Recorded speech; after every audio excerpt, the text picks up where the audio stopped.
I'm going to give you some props. Maggie Gunnels and the Gunnels Group are doing deals left and right in a tight inventory market. It has not slowed you guys down. I think You excel in this market. We're, I think, up. Yeah, right. I was going to say, like, the pros come out in markets like this. Well, I remember we have actually talked about this. Are we on right now? The mics are on, cameras are not. We have not started the show. We had a viewer just try to walk into the show. Did you see that studio? But we're going to start here in about a minute. But just curious. Yeah, the mics are on. They can hear us. Okay, cool. All right, so PG. You keep it PG. We have no rules. I mean, we've certainly dropped some F-bombs, Scott. Yeah, I occasionally. Occasionally. I mean, I certainly drop the F-bomb. So it's an adult show. Yeah, I mean, there's no rules here. You're looking at the bosses here. There's no rules. I don't even know. What was I going to tell you? You were going to talk about the pros pro coming out in a tight market. Yes, because we've had this conversation before and I feel like we had this conversation maybe a year ago or something where the people that would excel in this market, the people that would do well in this market were people with brands, people that had a business, people that had already considerable market share. Yeah, right.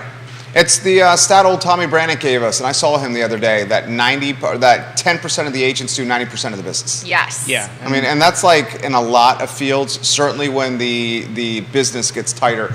J-Dubs, folks are ready for us. Give the show a like and a share. Like the show, share the show. I'll give you an idea who's watching now. Dylan's Rule on Twitter. Thank you kindly for sharing the show.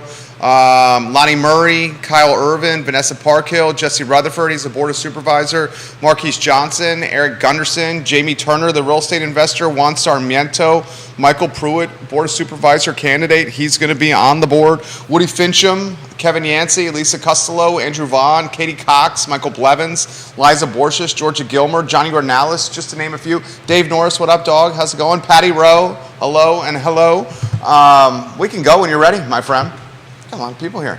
It's your influence. Which is amazing, Jerry. It's a testament to you how much you bring people together. Thank you, Maggie. Yes. I appreciate you saying that. I'm very appreciative. He's going to count us in, and then the cameras are about to begin. It's going to be fun today, guys. High energy. We got somebody on set that matches the energy. I like it. Yay.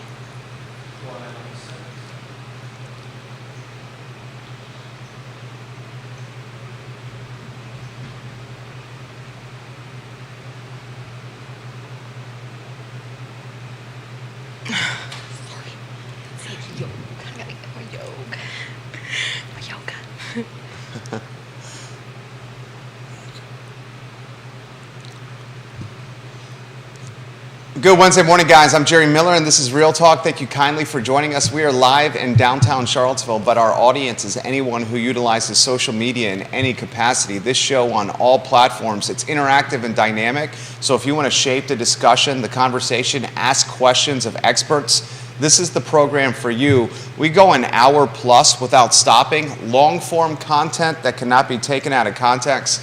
And the questions and comments are already coming in. Judah Wickhauer, the director, studio camera, and a 3-shot. Scott Morse, we love. We see him on Wednesdays. He's looking sharp. Good morning. The talented, the beautiful, the professional Maggie Gunnels. Hello. In the house as well. Maybe we go ladies first and then throw it to you. Absolutely. We'll ask this question of both you guys. How is the market doing? And before I get into this, ladies and gentlemen, Maggie Gunnels and the Gunnels Group are doing deals, and they're doing deals left and right in this tight inventory market. So from your standpoint, and I don't want to speak for you, it looks like the market's going pretty damn good. Well, yes, we are definitely very strong right now. Our team is doing exceedingly well. We're really lucky. Knock on wood. You never know in real estate. I feel like I say that every month, though. It's true. But we're doing really well. The market's strong. There's just not a lot of business to go around. So it's tight inventory, tight qualified buyers, just not a lot of business for everybody. So, but luckily my team's been staying very strong. Why do you think that is? I know it's because prior to this market, we already had a strong, thriving business, and we already had a recognizable brand. We already had loyal customer or clients. We've already had a portion.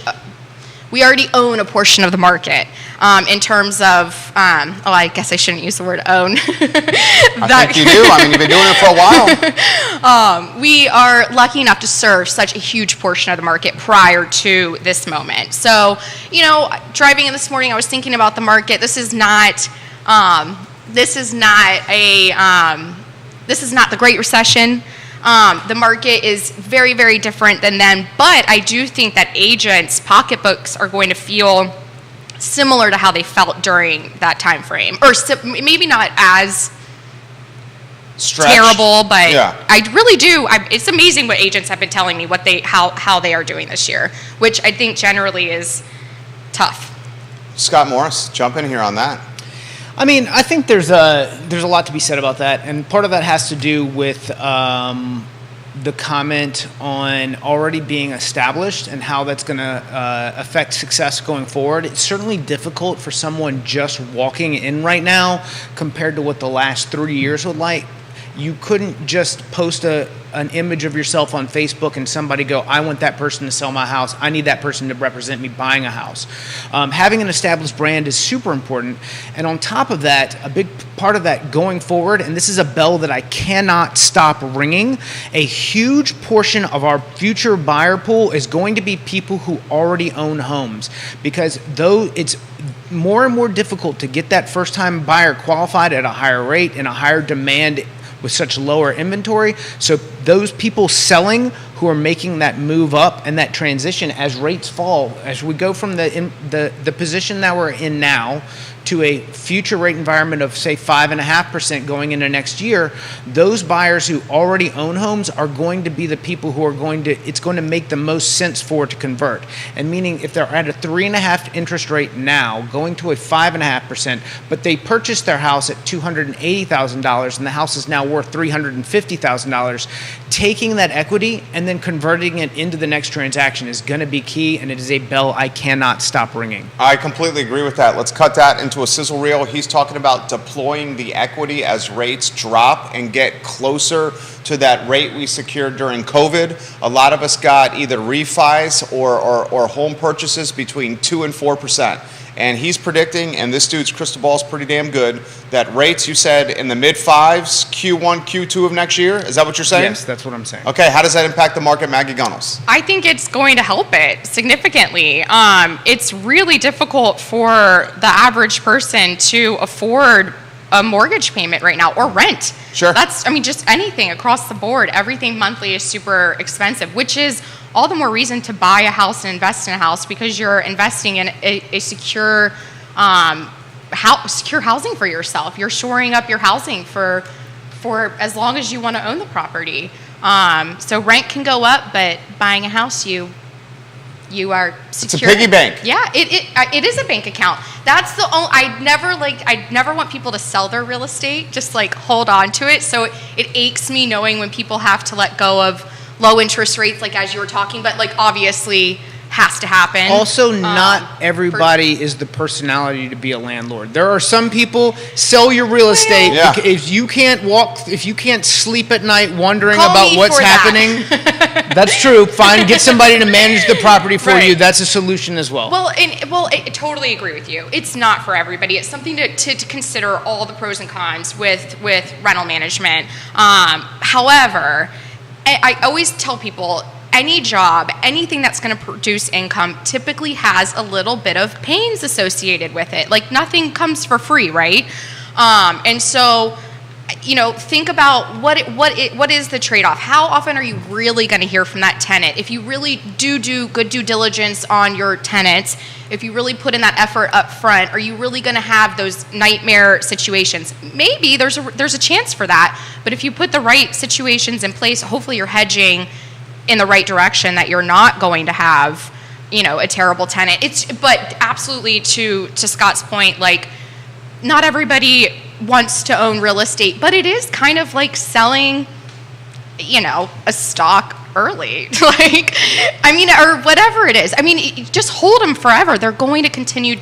they typically almost always continue to produce for you in the long haul. What's the role the investors playing in this market, Scott and Maggie, as far as maybe throttling or pinching inventory? Is that a factor right now, or is what's purely throttling At the moment, right now? Yeah, or is what purely is throttling inventory the rates? I'll let Maggie go on that one. Take that one. Okay. Investors, I wouldn't say they're like they own the market, but they definitely are, they're definitely a part of the market. So probably I would say right now we're representing maybe like 20%, 15%, something like that. Of your book of business as investor?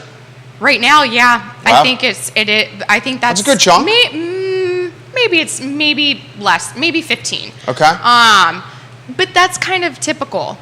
So investors that are buying right now, we have somebody that's buying a house that's been hoarded in, but they're going to put in. Think about bank account. This house is like a bank account. They're going to put in their about $70,000. They'll leverage, I think, 70% debt on the property. And they're paying $200. The house is probably going to be worth close to $400. And then either you could rent it out and make $1,000 a month, or take out and take your $100. But would you just keep the $100 in the house? I'd keep the house. If you have cash set aside, would you just keep the house, keep that little bank account going? I would do that. Kevin Me too. Giesman is giving you some props right now. A handful of firms watching the program, which I will identify. Scott Morris, we got a Jerome Powell and what'd you call them? The Fed, the talking heads from the Fed last week. You had a clever nickname for these guys that were going into the silent period. Anyway, long story short, we may not be hearing so much from these guys for the rest of the year. At least that's the anticipation from a rate hike standpoint. Maybe the market calms down. Maybe those rates drop a little bit. Maybe we start seeing some energy Q3, Q4 of this year going into next year. Anywhere you want to go on any of that? We're just creeping back towards the 100-day moving average, meaning that rates are starting to fall a little bit to get back to where they were. We had a spike coming out when they made the decision that when they announced that we were going to see 2 more rate increases. I really think we're in for one and only, and that's coming this month. Outside of that, we're also starting to see we're starting to see the spread in the 2-year, 10-year grow again, which is, in history has been a signal for a recession that everybody's been calling for the last 12 months, and we have yet to really fall into. Job losses generally come at the end of the hiking cycle. I believe that we're there. I believe fourth quarter this year, first quarter next year, we're going to start to see serious rate improvement. And then how that falls with investors, I think I've seen a shrinking pool of investors because things just don't cash flow as well at 7% as they do at 5%. But the problem is, and what I'm going back to on people who own real estate now are going to be your future buyers, as rates fall and things begin to cash flow better for investors, they're going to be a bigger piece of that lower end puzzle that competes with the first time home buyer. So as that happens, the people who are selling a house now who have who can take advantage of that equitable position to move into away from whatever the rate is now into the future rate and the future house, that's going to be a big pool, and there's going to be a lot of turnover in that aspect, and that's where we're going to see real estate really take off in the first part of next year. I like it. Second sizzle reel right there for Scotty Moe. This question's come in from Jonathan for Maggie specifically. We know you specialize in the lake. Maggie Gunnels, can you give us a snapshot with how Lake Monticello is doing? And he said, we've had investment property at the lake previously. We regret selling it. We never thought we would see the entry price point in the 3s at the lake. Well, hi, Jonathan. Yes, absolutely. Entry points at the lake. My mom, she's old school, knows Lake Monticello through and through. And to talk to her about where those 3-bed, 2-bath little ranchers are trading at right now just blows her mind. We never thought coming out of the Great Recession that you'd ever see, why? That's such a silly thing. Of course we would have seen this happen, like the increase in pricing. But to see those little 3-beds, 2-baths trading in the mid-2s consistently, even when they're not that great, is mind-blowing. because they were going 80,000, 70,000, 50. Somebody told me they bought one at like 30 at some point. So to see that pricing relatively not that long ago, this wasn't 50 years ago, this was a decade ago, and to see it increase to where we're typically seeing that mid 2 zones for those little ranchers, I mean, is crazy. 300 is entry level. It is. So it is amazing to see that such a huge jump. Both Maggie, well, you did not grow up in Fluvanna. You grew up in Fluvanna, right? You're from Northern Virginia, and you moved down here. Yes. And you've been in real estate for most of your life, Yes. watching your parents do real estate. So the follow-up question here is, then where is the first-time home buyer neighborhood? Yeah, it's still the lake. It's still the lake. It's still the lake. It's Lake Monticello. It's Buckingham. It's Scottsville. It's Mineral. It's certain rural parts of Louisa and in Fluvanna County. It's western sections of Goochland. It's going to be maybe certain sections of Madison. It just depends. I mean, there is the house, the hoarded house that's being sold, which, to your point, like most people, there's so many, if that it was never actually brought to market, so there would have been such a flood of buyers, but nobody would have been able to compete with the investors on that property.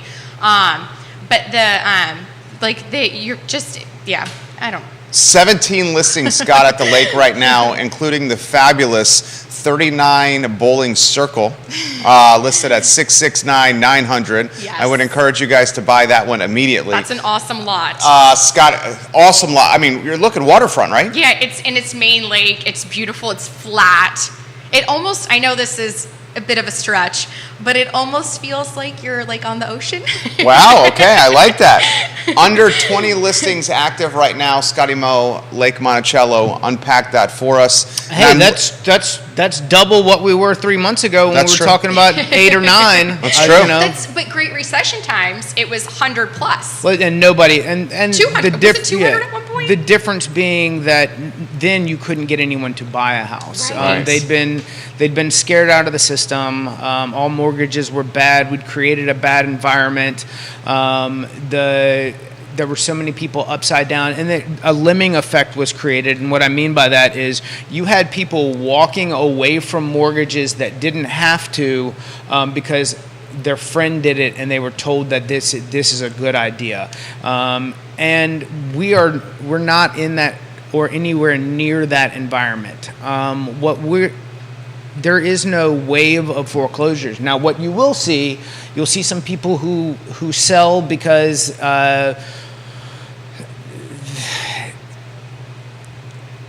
with student loans coming back into play and a number of COVID-related debt extensions that are now back being lifted and back on the consumer burden, discretionary spending will slow, and there'll be people that are forced to make some decisions, but there's not a wave of inventory to come along with it, and it certainly couldn't be absorbed by the number of buyers that we have already in the pool. That's the biggest take for me, is that that's just not there. I like it. That's the third one right there, J-Dubs. You were eager to respond to that. Anywhere you want to go on that? Well, and we just don't have any new construction, Yep. and we're not going to get any new construction for the foreseeable future, and we didn't have new construction happen relative to what we've needed for the last decade. So when you take all of that into consideration with low new construction, it's a prime situation for a strong real estate market. Equity, we need to highlight this. I was reading, I think it was in the Wall Street Journal a few days ago, and it's both our pros here, our insiders have already highlighted this, the changing dynamics of this market versus the time of great unpleasantness, as Keith and Neil like to call it. It's the equity. I mean, people are sitting on stacks of equity right now. Why would you sell that Yeah, then? so- When it's statistically, when you look at history, If we're is talking full- statistics, history, and why would you do it? Because Americans like to spend that money. Yes, and right. that It's credit like, card give me debt $100 goes. grand now. They No. love, yeah, they love, because the only other option is for them to tap it with home equity lines of credit to manage some of the debt. But in order to make the move up, because most people are in a fixed income situation and can't commission their way to, it's just not there. So in order for them to make the move up, the growth in equity is what allows them to make that transition. He's talking fixed income. We're on set salaries, get the set amount of money every 2 weeks in our paycheck. A lot of folks live like this. Large majority of folks. Even even high income, like, so when you look at some of my clients in the alphabet soup, these people are, making He's talking defense sector. Into the six figures on a salary. But then when you go police, fire, nurses, same thing, but they're restricted to what they can have. And then in the way this system is built, they accrue debt that they then all of a sudden either don't want to deal with or can't deal with effectively. So using that equity is their only way out. Yeah, Maggie, jump in here. And I also I do think when you were saying earlier, I think just most people, it goes back to the point that most people do not want to be landlords, and they get so scared. So I think it's even more so it's the fact that people just don't want to take on that risk. Because there is risk associated with it, but it's just something, like with anything, there's always risk. So you got to have to look at the situation and then make the best decision for yourself. But I think most people err on that side of less risk. So I think people that are more risk, versed in want to do that in real estate, they will. And I think they typically do well with that long term. This question's come in. How far is she traveling, Maggie and the team, for deals? Have they extended their geographical territory? That's a good question. Yes, absolutely. We just ratified a deal for a buyer in Madison County, and they looked Goochland, west of Richmond, Lynchburg, Nelson County, Stanton. That's a big footprint. Ray. We went to Luray. Man. Charlottesville. You're driving Louisa, this? Mineral. You're doing this? No, your team? I did some with them, and this is why we have a team. Absolutely. Because we all are able to support our clients better. And so these people, because their budget was mid-fours, was extraordinarily competitive. Right. To have something to find acreage in the mid-fours with a ranch and a garage and like a farmette situation. And you made that happen. In Madison. Wow, good for you. You know that market well. You know north of town well. Give us some insight. Madison's limited in the number of listings that you see, so that's. But then you've got other, challenges as far as internet and what makes it TikTok, and I really like Powhatan and that the surrounding Richmond area. Like, if you're somebody who is looking for like the deal or a better deal, and you've got some kind of flexibility and work from home or job or any of these things, I'm a huge fan of the Richmond market. There's just so many more rooftops. It's still competitive, but you find more. I think you get more bang for your buck in that area. Charlottesville's tough, dude. Definitely. In Richmond, there are certain rural areas that are way more affordable. Lynchburg's also pretty affordable. I think Lynchburg's a great opportunity. Lynchburg's awesome. I definitely think it's awesome for, in terms of, Liberty is flush. So, they're definitely investing in that community. And so I think that's and you have reasonable pricing in Lynchburg. Compared to Charlottesville. So. One of Charlottesville's most known developers and real estate investors, Oliver Kutner, is putting a lot of money on the street in downtown Lynchburg. I love Oliver Kutner. Yeah. I love the fact that you can be riding around and you see this dude in this untucked, dirty T-shirt. He's walking around, he's massive. Yeah, coming in and out of one of his buildings. He is somebody who just has never disconnected from a very human level. If you've ever talked to him, gotten to know him, he's a fantastic human being. Yeah, absolutely. He is one of the most approachable. I don't know, say 300, 400, 500 millionaires that you will ever meet. And he's 100% right about that. Just an average guy. And I think that's the case for a lot of the 1% wealth in this market. Very unassuming. And I think that's probably why they choose to live in this market. This question's come in the feed, and it's a good one. Kelsey, I appreciate your question. Then we'll go to Grayson. This is for Scott specifically. Scott, I was reading that the home refinance market is now getting tighter as credit is getting tighter. Is that the case for your business? Can you offer any glimpse or insight into this? So not doing a ton of refinances in a rate increasing environment, but there are some out there. We're doing some for some credit consolidation or people who are actually looking to take the cash and then invest in another property, specifically using in some DSCR product, meaning debt service recovery, where they're gonna put enough down where a rent schedule supports the purchase of the next property. I've got some investors who are out doing that. What you're going to see, what will make it, and when I go back to this, the American debt problem, a lot of people won't reach out to refinance until they've already got themselves in trouble. And by trouble, I mean making late payments, missed payments, that sort of thing. And when you talk about credit tightening in a refinance market, it has more to do with people who are already starting to not qualify based on action for credit tightening. I think you're not going to see, I haven't seen a huge change in DU, LP, normal findings when it comes to what tiers of debt to income we're getting approved eligible findings at. Meaning I haven't seen credit tightening become a problem with our investors or from a Fed level yet. I think what I am seeing has more to do with borrowers who are getting behind the 8 ball and then reaching out too late. Yeah, too late, and looking for the lifeline, but it's too far into the game, too deep into the bottom of the 9th inning. Stephanie Wells Rhodes gives Maggie Gunnels some props. She says, we love working with the Gunnels group. Thank you. And That's she so says, kind. formerly Interstate, now American Pest, and is giving you props. Scotty Moe's getting props from Bradley Meredith. He says, do your thing, brother. Glad you're up that ladder. I'm giving you some props right now as the show is watching. This question for Maggie in particular, does your guest think that inventory is going to uptick at the end of this year? And are we back to a seasonal cycle with real estate? That's a good one. Thank you, Grayson. Fall, yes, inventory does go up a little bit in the fall, but fall is probably one of the best times to sell your house, by the way. And why is that? Because we have people that are shopping in the fall are super serious buyers. Okay. And so we don't have a lot of just lookers in the market, and they have to move because of job or some life event that's forcing that time frame.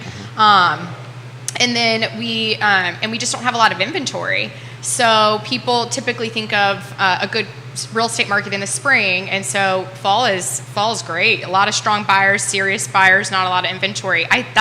That's when you see a lot of the leftover inventory finally go pending, is like the end of September. End of September, people are back from summer, more serious shoppers, folks perhaps not kicking the tires as much as you would see in the spring market. Yeah. Do you see the inventory uptick in Scott? And also, how's your deal flow? Like, he's a good indicator of people coming in for the pre-qualifications. We've had a rise in applications over the last few weeks. That's great. Yeah.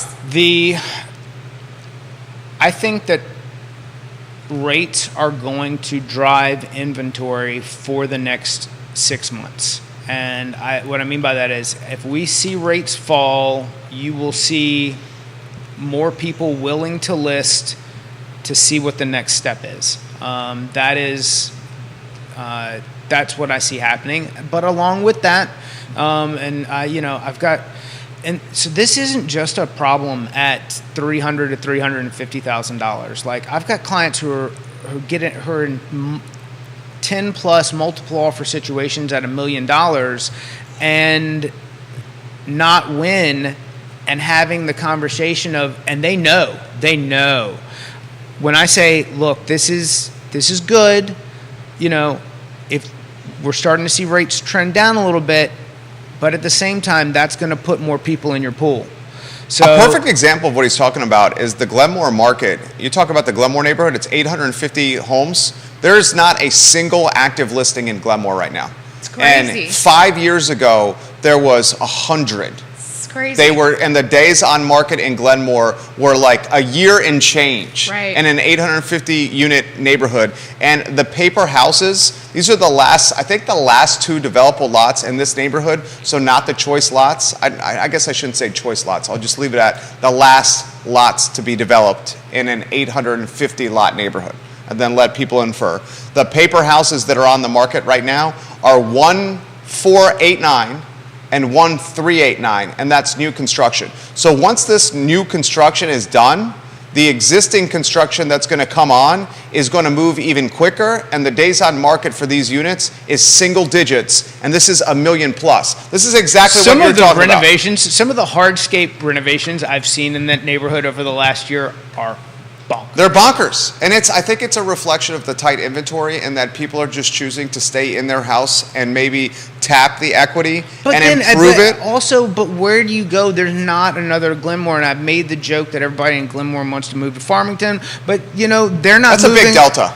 It is. That's a large it's delta. also a joke. Yeah, It's also a right. joke. I've actually heard that from some of the neighbors that you made that comment. Just a heads up, by the way. Okay. It's all love. All love. That's a large delta. Your Right. thoughts on this? Because you know this market well. Anywhere you want to go on this market, Glenmore and this price point. I mean, the entry price point now, I think, is like 1.1 here. Yeah. No, I think it just goes back. I think everything applies. Everything we're talking about applies to the entire market. There's just no inventory. Right. And all price points tend to be extremely competitive, even at $1 million price point. And so, because again, there's no inventory. So and we're not going to get inventory. So Here's a tough question for both of you guys, and I think this is crazy to even ask, but I think the bar or the goal line has moved. Is $1 million even luxury anymore in this market? Long and Foster does not think it is. That's okay. So let's unpack that. I don't think the $1 million price point is even considered luxury anymore, and that used to be the threshold. It's certainly jumbo. It's not far off. Okay. I would have to triple check this, but I thought it was around 1.5, somewhere in there. Okay, well, I mean, that's a pretty big delta, 1 to 1.5. Yes, Okay. it is. I agree. So you're saying you're seeing a lot of remodeling or updating that's going to have to happen at that price point? Yeah, I mean, if you want to. I Yeah. still think there's a mental hoop to jump through for people who walk into $1 million price point that just doesn't feel like $1 million. 100% agree with that. But there's That's a why boatload it's of not inventory. luxury. I think you're right. I think you're Right. right. And I think that You're 100%. Both you guys are right on this. I think that line really starts at like 850, depending on the area. And certainly you get into pockets of Northern Virginia where 850 gets you a shitty townhouse. Right. And a very nice 800. not always. But Sometimes shitty. Yeah, I think he's right. Yeah. He's hedging right now. that's right. For just like my Farmington comment, it's all love. I all heard love. it from 2 neighbors. So at that 850 mark is where you really start across the line when people walk in the door, and if the photos weren't good, or if it doesn't show well, that's where people start going like, really, like, this is a lot of money to give you if this is what I'm walking into. And I think that's where I start to see a little bit of stickiness when it comes to days on market. When I see people offering like, hey, is there a deal here? I'm like, talk to your agent, but look, if it's a duck and quacks like a, What do you think about that? I think he's on it. To which part? I mean, so the jumbo threshold in Virginia is what, 725? 66, I think, off the top on the fly. 766? Yeah. So it's in the 700s. So it's a different loan product once you surpass this threshold, this jumbo threshold. And he said, and I'll throw it to Maggie, that once you hit that 850 clip, there's still this mindset that this is $850,000 is a lot of money. It is a lot of money. It's a lot of money. Absolutely. And people think, they walk in, they're like, I want this to be shiny and Luxury. finished. Luxury. Okay, unpack that. 2023. There it is. There it is. And it's not always the case. Right. I mean, Charlottesville is. This is what my Eliza. She and I were chatting about this. How much Charlottesville has changed, and there's a lot of money in this town, and so and there's just not a lot of inventory, and I mean, people are going to pay. The people that have to move are going to end up buying those places because you're going to have to move. And so I don't think prices are going to. Speaking of the 850 number and like just not ringing a bell, what's that road right there behind Dirty Nelly's? Jesus Christ! Jefferson Park Avenue? Nah. Stribling Avenue? Stribling. Okay. Maybe Stribling. Yeah, are you talking about the Huntley neighborhood? Yeah, I don't know. Remember, I think we talked about, there was a couple properties that we had back there at one point in time that were just like these white, 1,200 square feet, 950 that were going for 850. Yeah. And that's. Wait, did they ever? Were they? Did they ever close? So there's two different sets of listings we're talking about here. One of them you're referencing, I think, and I know you fairly well, is Tim Grossman's listings. Yes. Tim Grossman did close and sell those. He's one of Remax's finest. He watches this show. He made a boatload of money on that. And the other one I think you're referencing are Tim Carson's listings. Tim Carson is of Real Estate 3. Grossman had listings that were upzoning on the Scott Stadium side of Jefferson Park Avenue, and Carson had upzone potential listings on the Cherry Avenue side of Jefferson Park Avenue. I'm going to check on Tim's. I'm not sure if those have moved, but Tim Carson's, Tim Grossman's have definitely closed. His was Stribling? Grossman's was off of Shamrock on JPA. Okay. All right. Yeah. Dude that's was right. like Scrooge McDuck with this deal, like spitting out gold coins. And I see him around the board's head, him playing tennis, and he's still to this day. And Tim, I am not speaking out of turn here, and you're welcome to come on the program anytime you want. I know you're eager to. He still talks about this deal, and it's been a long time since the deal was done. Awesome. Yeah, I would too. Go ahead. Tangent tennis. Please. Okay. Was a skeptic for a long time. Like, that is a terrible idea. It is so much fun. Oh, you're enjoying tennis. I love it. Are you playing with, is it Joseph, the tennis player on your team? With my mom. And my mom is a diehard. And so I'll be playing this Saturday. I'm very excited. Fantastic I tennis. asked to play. You know what else is exploding at Lake Monticello is the pickleball play at Lake Monticello on the tennis courts. Yeah. I mean, I'm seeing photos from some folks that live inside the lake, and it's all the courts. It is. Don't talk to my mother about it. She doesn't like that. I know Joseph doesn't like it out there. She's the spearhead. My mom is amazing. She spearheaded a thing. Well, I don't even know. I won't even chat about the tennis pickleball thing because I know nothing. But she raised money. I'm going to be going on Thursday to Glenmore for, I think it's 100 women in Charlottesville. Have you heard of this charity? Oh yeah, absolutely. And my mom has won the money many, many, many times, and she's going to be trying again on Thursday for a charity she's won previously for. But she got the Dolly Parton Book Club, raised money through that charity for Fluvanna, and now the Dolly Parton Book Club is in Fluvanna, which is amazing. If you don't know anything about that charity, all children get a book, and it's a quality book every single month. Love I thought you were that. going to say And my she had mom- raised money to get the pickleballers off the tennis courts. That too, Well, actually. there's a point of friction there between the tennis players and the That too. pickleball players. I can imagine. Like serious beef with the tennis. Like Well, this is because like fighting words. Because they were going to change, and people play tennis. There you it don't is. have to change it to Yeah. apparently play both sports. So there's a way to do it respectfully to all players. So my mom, of course, spearheaded that as well, and she, I believe, was able to negotiate a solution that everybody was very happy with. Your mom negotiated a win-win deal. Of Imagine course. that. Well Imagine done. that. Very, very well done. They have deal making in their blood. Yes. I mean, I'm looking at the MLS now in the city of Charlottesville here, Scott, and attached property you can find in the twos. There's a couple, including one on JPA, a one-bedroom, one-bath condo for $219. 2 units in the complex I know well, the villas at $225 or $230. But then if you want detached, I mean, Mill Creek, which is right over the city love line. Mill Creek. Mill Creek is amazing. Yes. It's right over the city line. Love all the trees. 3-bedroom, 2-bath, 1,100 square feet. What do you think the ask is? $425. High threes. Okay. So you were right there. Cynthia Viejo, Nest Realty has it. I mean, Mill Creek, high threes for an 1,100 square foot home. That's entry. And that's what I'm saying. That's the entry. And we're looking at land, 0.1. Right. 0.1 and change. Oh, Right. yeah. So there is your entry right here if you want this market and you want a standalone home.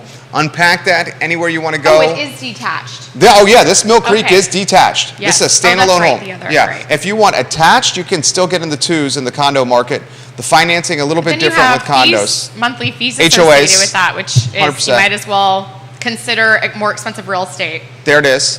Mill Creek would still have HOAs, but much less than the monthly fees, the assessments at a condo complex. To Maggie's point, $365 for a 3-bedroom, 2-bath, 1,100 square feet. Scott, anywhere you want to go. I mean, it's kind of like what I've been, that is the bell. Like, again, I cannot stop saying this. It's going to be more and more difficult for the entry-level buyer due to the lack of inventory, and the majority of people who are going to create transactions are those that are moving from something they own to something that they want to own instead. And if they accrued some debt rather than refinancing, can they make a step up, clear debt off? There's a lot of different options going forward, but as we move into a falling rate environment, those are going to be your initial buyers until we get to the bottom of that rate environment.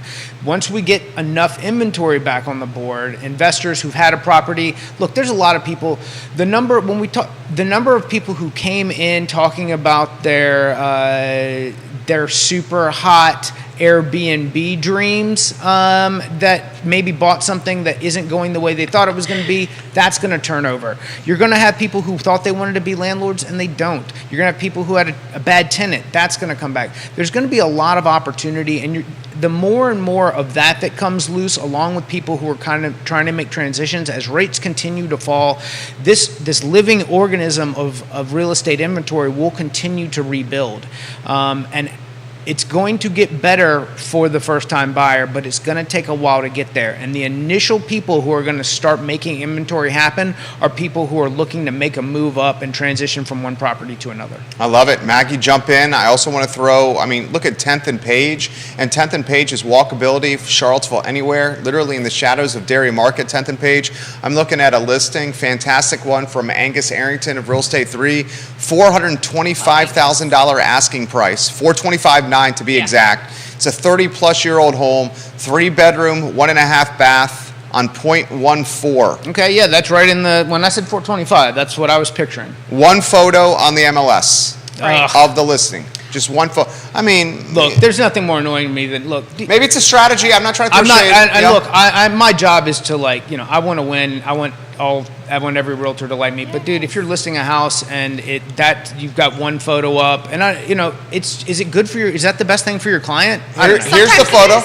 Yeah, Okay. I think in this Absolutely. particular All case. right. Okay. In this particular case, it may be in that you I want love to Angus, get and you want to Angus get is a people pro. there. You want to get people. I- Break down the strategy. Angus is a pro, and sometimes absolutely that's the best situation for your client Explain why. because And it doesn't have to generates be leads. okay. Go ahead. And I have not been in this property. I do not know their strategy behind a single picture. Angus, love doing deals with him. He is a pro, but for sometimes the strategy is because the house needs a ton of work. Doesn't show well inside. It doesn't show well. And you need to get people to show up. And you got to get people inside. Yeah. And then they're going to be curious. Just given the neighborhood, lack of inventory, walkability, all of that, they're going to be curious about 10th and Page. And so you're going to get calls, which is what you want. You want to be able to garner interest. So absolutely, that is sometimes the winning strategy. I like to take Stripling Avenue. Folks are asking us to bring up Huntley, which is a relatively new neighborhood. This is the one behind. RL Buyer Bolt. That's right. That's right. RL Buyer. So fairly new construction in Huntley. Right. Right off Stribling. A lot of hardy plank. A lot of 3-bedroom, 3.5 bath, 4-bedroom, 3.5 bath. A lot of 2,500 to 3,500 square feet. A lot of up. Craftsman, a lot of up. Craftsman, a lot of up. Huntley, your thoughts on Huntley? Anywhere you want to? I think it's great. Nice setting back there. It's cozy, close. it's comfortable, it's close, it's convenient. I think it's a great neighborhood. Absolutely. Yeah. Any thoughts on city living? Anywhere you want to go on this conversation before we go to some other questions that are coming in, Scott? I mean, I think you go where you can afford and where you're happy and what's best for your family. Right. I live the best life of all time, which is living at Lake Monticello. It's basically its own town. It's awesome. Right? I love living there with my children. It's the best gig going, and we get to do the beach, the pool, the parks, the community. I love the schools. I love the community, and then I get to come into Charlottesville every day and get yoga, Hot and yoga, my community, and shopping, and Wegmans, and Whole Foods, and all that. Movie theaters. You've done a very good job of gaining market share and really cornering the lake. Walk us through your strategy and how you did that. Well, I was really lucky because I've been working and selling there for almost 20 years. So my mom and I worked together for about 10 years, and she was a queen in real estate. She's amazing. She's just such a good person. She's the kind of person that when no one's watching, she's doing good. She really is. Oh, that's well said. Yeah, she's really amazing. And so she and I both worked that market together for a long time, and are experts, still an expert in that market. And so that's how you gain market share, is becoming an expert. Lene Hatcher giving Scotty Moe some props over there. Johnny Ornalis, thank you for watching and sharing the show. We appreciate you. He owns El Mariachi at Zion's Crossroads. I love with it his there. brother Steven, who is also amazing. Steven is the man. Yeah, what's I that? They make it so easy to pay. They're right at the table. Oh. They have really good I like it. fish tacos. Oh yeah, the food is amazing. I love their food. The guacamole is good. Johnny, I think working on a new concept, hoping to work alongside you, Johnny, with that. Very excited. Austin Stone giving Maggie props. I love Austin. Daniel Munez Yes. giving you some props Yeah, as we great. speak. He's very helpful. He always helps me. Thank you, Daniel. I love it. Daniel, thank you for watching. Viewers and listeners, if you have a question, please put it in the feed. I will ask it live on air, and they are coming in. Scott, this question I will throw to you. Austin bought a house. I actually just have to say this. Austin bought a house. Talk about affordability. He bought a house for $270, a 3-bed, 1-bath, right in Scottsville, not too far. And we were able to move in ready, awesome, 2 acres, and first-time home buyer somehow or another. We were able to snag that deal. Well done, Austin. Okay, that's a perfect segue then. Talk to us about Scottsville and the Scottsville market. We've touched on this some. I've noticed folks are more inclined than ever to consider Absolutely. Scottsville Scottsville's and a little great option. All right, let's unpack Scottsville. My niece, my niece Okay. lives in Maryland. Okay. Grew up in Northern Virginia, lives in Maryland. Awesome job, all of this. Anyways, she texts me a listing in Scottsville, and I was like, wait a second, are you seriously thinking about coming down here? And then she sent me an article, Scottsville, one of the top towns to live in the country. And I was like, you've got to be kidding me. But it is quaint, it is historic. The James River is beautiful. It's clean. It's an awesome place to consider. And it's like similar to the lake, is you've got Scottsville, and then you also get Charlottesville. So it's like a double win out in Scottsville. I love it. You have a fantastic brewery. You have restaurants like Tavern on the James and other restaurants. Area. It's charming. You have a sense of community. Parade. Have you done that? I have. Awesome. Tubing. Yes. I mean, it is just a charming place. Yes. Anywhere you want to go on this topic, Scotty Moe? I mean, I love Scottsville. You know, I grew up floating Warren to Hatton, and that I lived on the other end, and we drop in and do a Scottsville to Columbia float occasionally on boats instead of tubes, where we'll camp overnight. It's literally where I'm from. I know a ton of people in the area. There's some amazing shops down there. Some friends of mine have recently opened an outdoor supply company store, the Sims. It's just the goods. I'm sorry, Erica Sims and her husband. But it's an awesome little community. There's enough income to support what's there now. 40 years ago, 30 years ago, that wasn't the case. Now it is. You've seen a complete and total revamp of the downtown area. It's just an amazing community. It's a little diamond. I agree. Jamie Turner watching. Lives in Culpeper, and he's a real estate investor. He makes mention of Lake Monticello, and I'll segue from Lake Monticello to this question for the pros. What is the next Lake Monticello for Central Virginia? Is there one? Where's such there? thing. There's another 4,000? Where are you going to put another? Yes. Where are you gonna put that 4,300 units, yeah. Where are you going to put that many rooftops? No, it is such a unique situation. Is it green? Are we going to be Greene County here? Greene County's got, I don't know, Neil Williamson's watching the program. He'll correct me on this. I want to say between 400 and 600 units coming into the pipe. And I'm already seeing from a lot of people, I get the comments from everyone, that after these 400 to 600 units come into the pipe in Greene County, that the political capital from voters has now been evaporated. They're like, we have enough development here. And it goes back to infrastructure. Yeah, because they And want to keep it rural.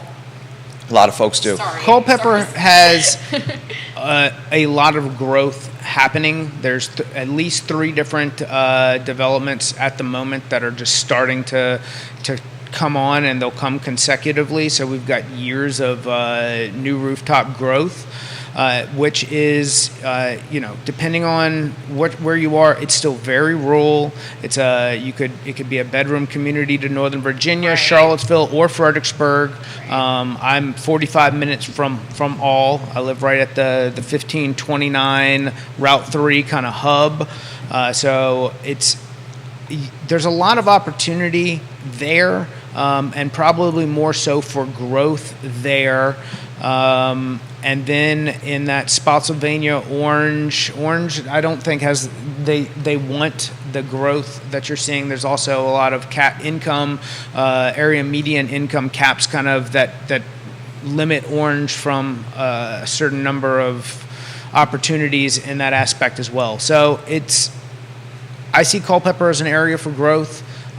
Greene County certainly is to a point. There's a cap there as well. Neil Williamson is watching the program, so Neil, you know that market better than anyone, not only with what you do with the Free Enterprise Forum, but he lives in Greene. I learned from you on this market, Neil Williamson. Jason Howard on Rio Road, thank you kindly for watching the program. Keep the questions coming in fast and furious. Your thoughts on Greene County, Maggie Gunnels? Oh yeah, it's a great option. It's more affordable and it's gorgeous. It is such a beautiful part of the state. You're close to Culpeper, you're close to Charlottesville. It's rural, it's beautiful, it's more affordable, and so we just sold something out there recently. He works at Injic. A lot of buyers that work at Injic live out there. Jason Howard has this question. On a previous show, the panel mentioned the possibility of a Richmond to Charlottesville train, Oh, interesting. including funding being allocated for said train. With there being more inventory in Richmond, could you see Richmond, I'll paraphrase what you're asking here, Jason. Could you see Richmond helping alleviate the inventory crunch in Charlottesville or Central Virginia, and or would people consider Richmond to DC the commute because the affordability in Richmond and the inventory is more tangible? That's a pretty decent question. Your I thought? think the second is probably more realistic. Richmond to Nova? Yeah. Okay, tell us why. Why I not don't Richmond know, to Charlottesville? It just different vibe. I don't know. It's just maybe I just don't have that vision for Richmond to Charlottesville. But it's. I have a woman right now. She's talk about selling her house and shouldn't be. I tell her let's keep it, but she's moving to Richmond because she wants a whole different new scene, and she doesn't want to do Charlottesville anymore. She grew up. She lived here. She's over it. She wants Richmond. She's moving there. I don't know. I feel like Richmond's more similar to Northern Virginia. What do you think, Scotty Mo? Scotty Mo, you just finance a deal in Richmond. Yeah, the Richmond market. I do a lot in Richmond. As far as it being a bedroom community for Northern Virginia, it runs right into 95, and there's certainly people who already do it on one side of the city, but it's still a hike. It is definitely a hike. Yeah, I don't know that. If there was a train, I was thinking train, by the way, when I answered that question. Yeah. But even if there's a train, you got to get up. You leave your house at 4:30 to hit the train to, I don't know. Dude. I don't know. How quick is this train? Yeah. I think you guys are right. I don't think it's been optimized yet. Before I forget, my family and I enjoyed the splash pad in Culpeper. Nice. On Sunday. Had a very good time right there. We were very much in the times you guys both remember. Actually, you're very much still in this, of splash pads with kids. Yes. I miss it. All right. want another. I'm like, give me another baby. There was nothing. It was extremely enjoyable to see our 5-year-old running around just like with the biggest smile on his face, strictly because he's running in and out of sprinklers and splash pad infrastructure. Awesome. I That's a loved cool it. little park. It is a very cool park. It's got a cool park. It's got that American Ninja Warrior course in the back behind the splash pad. It's got the turf playground right next to it. I mean, I was very, very impressed. And then enjoyed a nice little jaunt or drive through downtown Culpeper, which I was very impressed with. I mean, downtown Culpeper looks like it's cute. thriving. It's so It's cute. thriving. I didn't see any storefront vacancies really. I saw people walking around. I'm curious of your take on how the Amtrak station there, influences positively downtown Culpeper. We were just very impressed with downtown Culpeper. Yeah. So the Amtrak, I think you can take a train from Culpeper to DC for something like $40. So That seems a little expensive. I mean, Maybe gas not. Culpeper to DC and back was I probably think- going to be. Well, I'll spend. I'm just so glad that's not my life. Sorry. Yeah. I mean, if he's I'm got a parking in big DC, truck. if I'm parking Yeah, DC maybe. parking, I'll spend $20. Especially if I got to leave a car overnight or something like that. So I don't know. The convenience factor, if that's what you're doing, not too bad.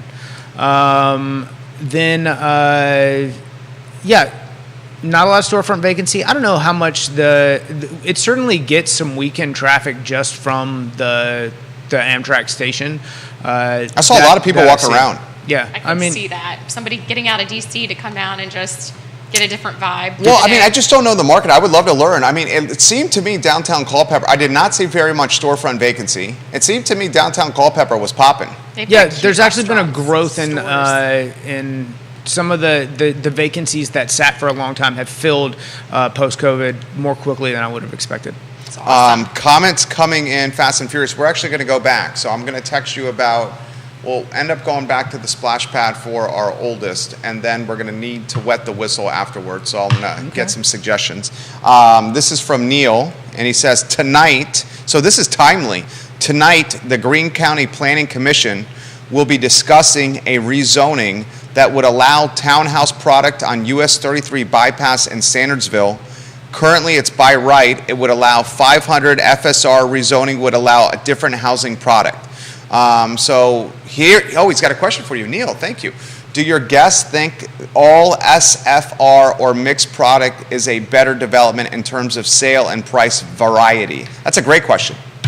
You want to touch? You like the variety? Yeah, I think so. Especially if the goal is, it depends what the goal is. It seems to me something like that would already be kind of Greene County in that spot right there on 33. Like I would think that would already be a price point that's. Yeah, I think variety would be important. And also something maybe not Section 8 or they're doing it at the lake at Colonial Circle, something like that. Scott, single family rental, R1, single family detached, or do you like the variety type in a development? We're talking mixed use, I like the idea of it. It just depends on that area right there. Certainly is the place to support it. Yeah. The question that comes to me then becomes parking. Like, how do you what does that look like in that little that corner there? There's, the one thing that I don't love about Ruckersville is kind of it got that strip mall look from the way it was originally developed, and I think maybe there'll be some evolution to that over That's time. what I was going to say. Maybe it would be nice if they could make it look appealing, more aesthetically appealing, something long now, term. At the same time, maybe take beauty. without the crazy restrictions of Albemarle County. Right. So there's got to be some. It's got to be fluid, malleable. Yeah, there's probably some flexibility. Yeah, there to be had, but certainly you want it more aesthetically pleasing, but at the same time you don't want to have to beg permission to put your sign outside. There you go. Earlysville's finest, Vanessa Parkhill, commenting on the show. She says, I agree with the panel. Scottsville is a great town. It's a great She town. says the downside is it's hard to get anywhere else from Scottsville. Zion's Crossroads, Greene County are much more accessible than the town of Scottsville. I'll give her that. 20 could be a challenging road to commute I on. don't I do not personally. Because of the windy nature, and it's 2-lane. It's that one point when the road drops on the left. It's just people are on texting. It's a little bit. Just not my favorite. And people are hauling tail, it. with some But big I don't know, trucks. I drive windy roads all the time, so I don't know. Just get over it and be careful. The idea of being killed by a texter on a motorcycle is one of the reasons that I stopped regularly riding 53 and 20. I ride 53 all day, every day, and it's so easy and it's beautiful and Yeah. it's quick into town and So downtown. what do you take? Are you taking? Are you going there behind the Clifton and that? What is the name of that little convenience store? Robinson? Yeah, is that where you're going? No. Okay. I like to go straight 729? into downtown. Okay, so you go straight down Yeah. Freebridge into downtown. Yeah, straight into downtown. Okay. Occasionally, I'm hopping over there by Stone Robinson, jumping on 729, and then coming out. I guess that would then come out by Carter's Mountain. It does. To avoid the Freebridge to traffic. Jefferson. To Jefferson, Vineyards right. right there. Yeah. Vanessa Parkhill also says our daughter has friends, healthcare workers, who live in Richmond and work at UVA. But she said the Richmond to Northern Virginia commute is brutal. You're talking a commute up I-95, and that would How not long be pleasant. is it? How long? How does that compare to Culpeper? I was curious about that. I What's think the that's a time good difference? question for him. His territory is Virginia, North Carolina, Pennsylvania, and D.C. So he's got a vast territory here. He's the market manager of all these markets. Are we talking about what? Richmond and Nova? Is that 3.5, depending on traffic? Hours? Is it that No, far? it's like an hour and 40 minutes. Really? Yeah. Hour 40? That's what I thought. Hour 40, I know- and that's no traffic? But I was sort of thinking Fredericksburg was more like that. But Okay. Fredericksburg's closer. is Yeah. it? Yeah. What's the I- Fredericksburg commute? Hour's about an hour. I Yeah. only like Charlottesville. Yeah. We like Charlottesville. And what's your commute from Culpeper? I can be on the to the dealerships in 35 minutes. In Northern Virginia? No. Oh, I'm sorry. To Here? Charlottesville. Yeah. I'm 55 minutes door to door to Dulles, so I'm an hour 5 minutes to Georgetown. Jamie does the commute. He goes, I commute to D.C. sometimes for work. He lives in Culpeper. I think About that's- an hour 40 with Easy Pass Is it? to D.C. Oh, to DC, not, DC not proper. like Fairfax. where? So here's the thing. I'm an hour 5 minutes crossing the bridge to Georgetown. If I'm going into DC, tag on another 25. I think he's easily. going into D.C. Government contractor I went there. to go see the No. Van Gogh immersion experience or whatever it was. Fun. I crossed the bridge right at an hour. It was another 40 minutes to go the other 4 miles. Look at the sophisticated, nuanced Scotty Morris over there. I mean, you've come so far, my friend. The Van Gogh experience. Just a dumb redneck trying hard. I buddy. knew he was going to say that right there. I know him very I well. got to throw things like that. That's my wild card, you That's know. funny. I know, We have he's- all sides to us. Fluvanna born and raised. And now the second, number 2, and Ross Mortgage Company from a production Awesome. and units, right? units. So we're talking sales volume amazing. dude, it's a national company. He's number 2. Yeah. I mean, that's big time. I love to brag on my boy over here. Didn't we talk about coins coming out of your eyes? I'm not going to brag that far for Scotty Moe. She's talking about the Scrooge Yeah, McDuck over here. That's so some real estate agent making all the money. That's not me. Oh yeah, I'm just here to help you. That's he plays the game the right way right there. All right, so this he says I go to. It's not bad. I get to Tyson's though. It's like an hour 20 tops to Tyson's from Culpeper. Yeah, that seems. And he also says a lot of DC and that big time money now shopping on Davis Street in downtown Culpeper, looking for kind of like a quality of life or change. Yeah, like they do in Western Loudon. Right, exactly. They're just trying to get out of the city. Cheryl Lynn Loudon Council. 1 is like a whole nother experience compared to like what Loudon was like. Yeah, it's Put it in perspective. crazy. I mean, you're what $850,000 as an entry point. 1-1, like it's bonkers. 1-1 in Loudon. Yeah, Loudon 1. It's like a little. I've heard of it. I don't really. I don't know. It's like a walking neighborhood. Okay. The extent I mean, of my. Northern Virginia is so expensive. That's where I'm from, and it's. Didn't you have a townhouse up there or something? Did you own something up there at one time? No? Okay. No, but my family's up there. Gotcha. So comments coming in, fast and furious here. Stephanie, we're going to get to your comment here. Goodness, there's a lot of comments. One Loudon is insane. In fact, multiple people have said One Loudon is bananas, Yeah, that's Scott, my from friend a price Katie. standpoint. Yeah. But that is Northern Virginia. I mean, You doing any business expensive. up there, or do you No. just refer that I out? always refer to Katie Covey. Okay. She's with Long and Foster. I love her. I've known her since college. I love it. We studied in Spain together. You studied in Spain, friends, okay. yes. So, Stephanie, I'll get to your comment here. I'm going to find it in a matter of moments. She said she raised her kids at Lake Monticello. Stephanie Rhodes. Stephanie Rhodes. Her parents owned a beautiful waterfront. I've In actually her seen house. it. I think I was in her house. I think She that has was a ranch. No, Cameron owned a ranch in Riverside. A really beautiful ranch. the Wells, Mr. and Mrs. Wells. And Stephanie, did we not film the first commercial at Mr. and Mrs. Wells' waterfront house? I think we did. I love looking at it across from the main beach. It's beautiful. And I remember seeing that beautiful red boat in the garage, or maybe that was at Valley Termite and Pest Control where I saw the red boat.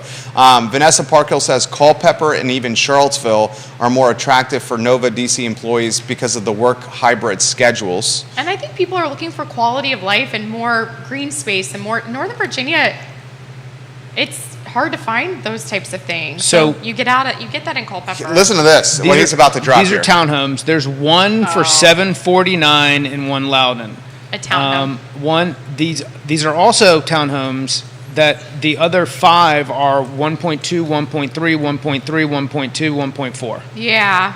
That's bananas. Townhomes. Now, Yeah, it's- that's the walkability, right? Yeah. Okay, that's why you're paying for it? It's Northern Virginia. I know someone that is a teacher in Northern Virginia. I think about income. She's a teacher, a public school teacher. Comparing I think she makes 150, 125. Good for her. And I mean, she is like an assistant principal, maybe something Uh-huh. like that. So she's administrator. Yes, Okay. but I mean, that's different than what most Oh, no public doubt. schools For sure. are making. Public school, anything. Yeah. So, Stephanie says her daughter, you may know, is Corinne Rhodes. Now Corinne Stanley. oh my goodness, we love her. Okay. It It sounds like you guys know each other here. This is she like was the my wonderful. daughter's teacher, and she's awesome. Really? She's awesome. I love her. She is a teacher. Is she in Fluvanna schools or Louisa she's schools? in Fluvanna, Okay. and she's a third grade teacher, and she's one of their best teachers. Stephanie, proud mom. Yes. You're making her She- day. She's watching right Well, now. You're bragging she's- about her daughter. I mean, she is. She's bragging worthy. She's Yeah. awesome. My daughter loves her. Literally will say she's the nicest person she knows nicest person I've ever met in my entire life. Corinne Stanley getting some props right now on Real She's Talk. I love beautiful. that. She's beautiful She's a beautiful children, lady. and Yeah. she is fun and seems like a little just bottle of awesome energy. Now has 2 daughters, Corinne, which I think Stephanie, Corinne is very lucky to have Stephanie. Watches the kids a lot during the day. I wish we had that luxury right now. I know you have that luxury. Of parents? Parents Yes, right with now. kids, right now, helping Maggie do this show. Do you have that luxury, family? Yeah, we don't have that luxury. I've got a an great luxury. incredible nanny. Okay, he's got an incredible nanny. That's why this guy is constantly on the phone and producing inventory and volume because he's got. How old are your children? He's I've got twins 3. that are 5, and my son turns 3 in 10 days. Fine. Yeah. So he's got 3 kids, 5 and under. Yeah. Including twins. I had a Twin girls. Well, twins is different, but I did have a 2-year-old, a 1-year-old, and a newborn. Oh my God! How the hell did you do that? 2-1 newborn. 2, 1, and a newborn? Yeah, it happens. That's Irish triplets. It's Yeah. awful. Yeah, 2, 1, and There's nothing worse. superheroes right here. Like we had to go 5 years in between ours, and it's still brutal. I didn't see. I'm torn on this. It's like it might be easier just to do like the Irish twins or the Irish triplets, go 1, 1, 1 right after the other. Yeah. Because this 5-year gap we had, it's like completely forgot everything, and then we got soft, and then we relied on sleep. Right. You know? I do think. I mean, I definitely want another baby. I'm like. This lady's got baby fever on the set I do, right here. honestly. I see that. I realized that this year. I'm like, oh, babies, yes. I love babies. But no, my daughter, she even said to me, I want you to have another baby. But she's 9, my oldest, and it would be so fun to see my kids be because they're they're now 9, 8, and 6. Okay. And so 6.5. So it would be so fun to watch them with a little baby. Stephanie just tagged teacher Corinne Stanley on the feed. Corinne is. And she's giving you the heart emojis. She's awesome. The One Loudon is resonating with a lot of people right now. Evidently, One Loudon is a known brand and commodity in this market. Neil says One Loudon is similar to Albemarle County Stonefield. Many of the same shops and One Loudon, same concept. That's Northern Virginia. Jason Howard said, I drove Charlottesville to Sterling yesterday, 2-hour trip. Once you hit Centerville, even the new townhouses are starting in the $500,000 range. Right. Grayson says, One Loudon absolutely shocked my partner and I. When we saw the prices of One Loudon, we asked ourselves, how can folks even afford to live here? Yeah, they must like that walkability right there. There's not much walkability in Northern Virginia. You get anyone who knows it, it's Scott. It's a different salary level here. Well, right? yeah, I mean, you get a collective of some of the people who live there. You get you get Redskins. You get I used to babysit for a Redskin. you get a group of. He paid well. Yeah, your people who live there are not. It's just a different level of earning. He really did. Can I ask which Redskin it was? Which, I guess it's a commander Corey now? Raymer. It was a long time ago. Corey Raymer, okay. I don't even Can remember. I ask but I remember they'd always have Redskins at the house, and I would have limos take me home, and he would give me gobs of cash at the end. Or one of the players. Somebody would always they were great. Can I ask what the rate was? I think I was making like $50 an hour or something. That's not a bad babysitting rate. It was It's not a bad babysitting rate. Yes. My sister is good friends with them. I love it. Are we commanders now? Is that yes? Oh, I We're the had asked that commanders? question recently too. Yeah, it's. I would have forgotten actually until you said that. The I would have walked out Commanders? thinking it was still the Redskins. Yeah. A lot of folks still do. All right, so dude, this is a dream. 11:30, an hour and 15 minutes flies when you're having fun with friends.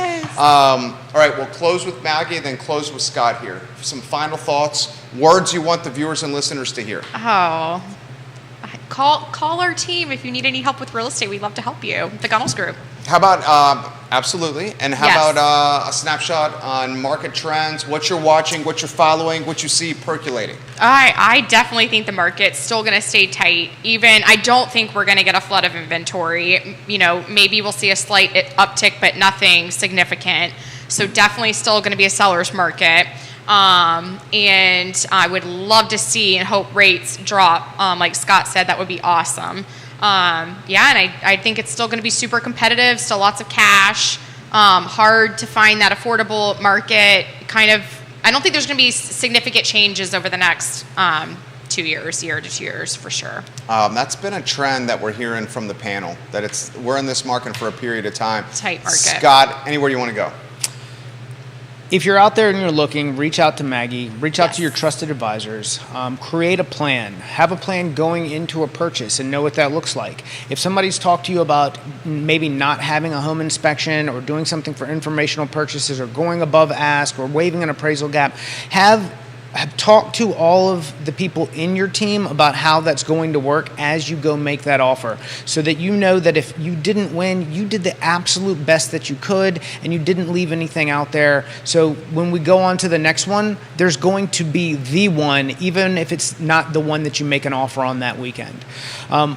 We are moving into a slightly better rate environment, and I think that we're going to continue to see that as we trend back towards a 100-day moving average. What that means is we're coming back into the high 6s and out of the 7s as far as rates go. Certainly that's credit dependent and investment property. There's a lot of things that matter as far as that goes, and I'm happy to talk to you no matter what. If you're in a position where you've gotten into any kind of credit trouble, call us before you're actually in real trouble, and we can help you solve the problem. Yes. Scott Morris, dropping dimes over here. Scott Morris, Ross Mortgage, Maggie Gunnels, the owner of the Gunnels Group. These are pros. Count on the pros in tight inventory markets, because they are more important than ever. Judah Wickower is a pros pro, almost 13 years at Judah. this company. We love Judah. Got the fresh haircut on air the other day, Judah Wickower. And the I Love Seville show is up in 1 hour. You'll appreciate the guest, your boy, TJ Fadley. Am I saying his Fadley. last name? Fadley, yeah. Fadley. TJ Fadley on the show. An introduction Scott Morris helped make. So I like to. You got something to say to TJ? Tahe 3000. Okay. I'm here with you, baby. Let's Okay. see you get elected. TJ Fadley is running for Albemarle County Board of Supervisors. He's challenging the incumbent B. Lepisto Kirtley. Do you want to give TJ an endorsement of any kind? Yes, you are the worst carpenter cut man in the United States of America, and we're glad that both of us found different jobs. Outside of that, he's a great individual, has an incredible family. I've known TJ and his wife's family since one or the other since we were kids. I cannot speak more highly of an individual who is nothing but the best intentions for his community. Oh, that's so nice. That was fantastic. I Yes. think. Terrible carpenter. Terrible carpenter. But you endorse him for Board of Supervisors. I do endorse him for Board of Awesome. Supervisors. You know, why don't we make that a fourth one, Scott endorsing TJ, and we can send that to TJ or play it on the show, because I think that would get a smile out of TJ if you saw that, right? Okay, On yeah, the show. I think so. So TJ Fadley, thank you for that. On the show in 59 minutes, we'll introduce you to who could be possibly one of 6 next Albemarle County Board of Supervisors.